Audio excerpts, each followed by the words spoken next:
First question is, how are you feeling? How is the First Lady feeling this morning? She's feeling good. I'm feeling good. Really good. The TV showman deprived of his ability to turn up in person, Donald Trump had to resort to a phone-in with his favourite TV network this morning to hammer home his message, still with croaky voice, that he is fine and raring to go. You say you feel great, but the media is out there saying, well, you're contagious. I don't think I'm contagious at all. And remember this, when you catch it, you get better, and then you're immune. Moments earlier, he'd learned his upcoming presidential debate against Joe Biden in Miami would now be virtual, given his condition. You can imagine how that went down. No, I'm not going to waste my time on a virtual debate. That's not what debating's all about. You sit behind a computer and do a debate. It's ridiculous. And then they cut you off whenever they want. No chance of being cut off by Fox News, despite erroneously claiming again that his opposite number, Joe Biden, is hiding out in his basement, even as Mr. Biden at that moment was headed to the battleground state of Arizona. We don't know what the president's going to do. He changes his mind every second. So for me to comment on that now would be irresponsible.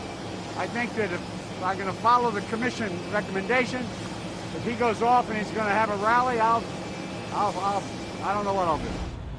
Leaving the White House to have a rally is exactly what the president says he is going to do. And despite the fact there's no proof he's not contagious, the president even worked from the Oval Office yesterday, inside the West Wing, where the cluster of those infected grows by the day. I think this was a blessing from God that I caught it. This was a blessing in disguise. And in another of his daily Twittergrams, the president made this promise about the experimental antibody drug Regeneron, which he believes cured him. I want to get for you what I got, and I'm going to make it free. You're not going to pay for it.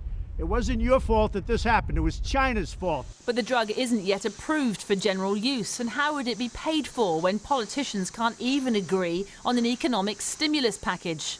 His disassociation from reality would be funny if it weren't so deadly. If there's one thing that he has never made as a priority, it's crushing the virus. But the president's supporters in Florida appear unperturbed by his latest predicament. I think that he's doing great. I think that he is truly American and look out for people. We all know Trump. He puts everything out there. Everything he's thinking he states on his Twitter, and he's a showboater. You know, he's a people person. He wants to let his people know that, hey, I'm okay. But until he gets the official all clear, Donald Trump's election campaigning amounts to this. I took over a depleted military, old equipment, broken equipment. Even in the Army, all brand new uniforms with the belt. Everybody wanted the belt. A seemingly never-ending Twitter stream of consciousness as the COVID-stricken president battles to stay in the race. Siobhan Kennedy. Well, the virus also took centre stage at last night's vice presidential debate. Mike Pence and Kamala Harris facing off in Salt Lake City in what was largely a civil affair with substantive debate on policy. A rare thing amidst this raucous campaign. Inigo Gilmore reports now from Salt Lake City. Outside the debate, the Trump show was in full swing. From Lady MAGA.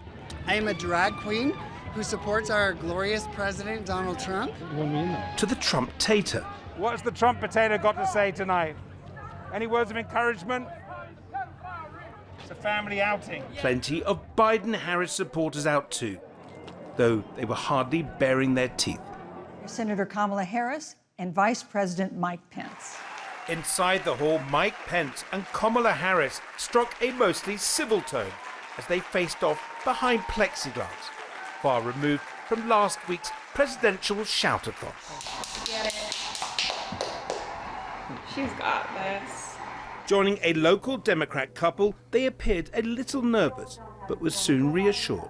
The American people have witnessed what is the greatest failure of any presidential administration in the history of our country. And frankly, this administration has forfeited their right to re-election based on this. As expected, the Californian senator, in her opening salvo, tore into Pence's record as head of the coronavirus task force. This is their weak spot, do you think? This is what she's going for? Yeah. Oh, it is the biggest weak spot in this administration. We have 210,000 Americans dead, and our curve keeps going like this. Every other country just keeps dropping down. She's got to make connect Mike Pence to that failure. We have this myth that he's a competent member of the administration, and he's not. He's run this task force that's failed over and over and over again. Let's talk about respecting the American people. Harris avoided getting personal on Trump while accusing his administration of misleading and failing the country on issues ranging from the economy and climate to healthcare. Well, let's get but Susan, this is important. Susan, I want to add, but here. Mr. Vice President, I'm speaking. I'm speaking. She firmly upbraided Pence when he tried to interrupt her. He said he's going to repeal the Trump tax cuts. Mr. Vice President, I'm speaking. Well, wait. I'm speaking. It'd be important if you said the truth. Joe Biden said twice in the debate last week that he's going to repeal the Trump tax cuts. And Kamala Harris actually criticized. Pence hit back with criticism of the Biden and Harris policies on taxes, fossil fuels, and accusations of cheerleading for China. The attack lines, though factually questionable, went down well at a local Republican gathering. But there's also no excuse for the rioting and looting that followed. Oh, man. For these supporters, Pence's most potent attack line was to accuse Biden and Harris of not backing law enforcement when riots were erupting across American cities. This presumption that you hear consistently from Joe Biden and Kamala Harris that America is systemically racist is a great insult to the men and women who serve in law enforcement. Well, Kamala Harris claims that she's had this great law enforcement career, but the fact is in this debate she hasn't yet talked about the riots and the looting. The fact that she can sit there and not condemn those riots is absolutely despicable.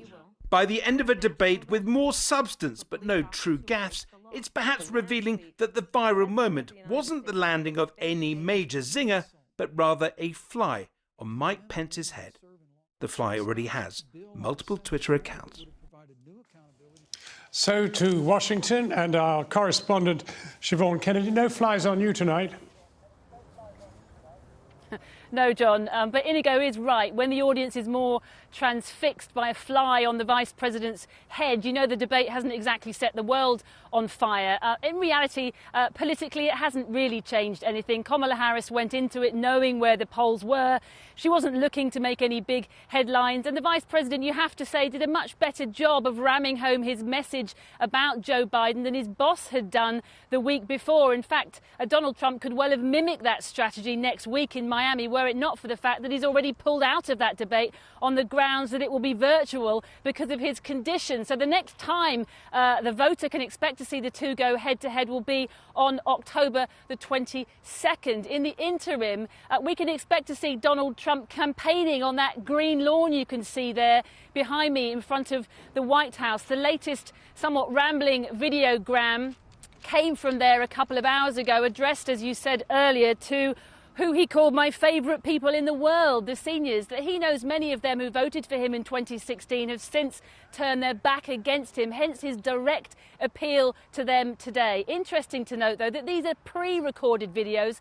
This one in particular was even pre-recorded yesterday. And despite what the president is saying about feeling healthy and not being contagious, we are yet to see Donald Trump in public.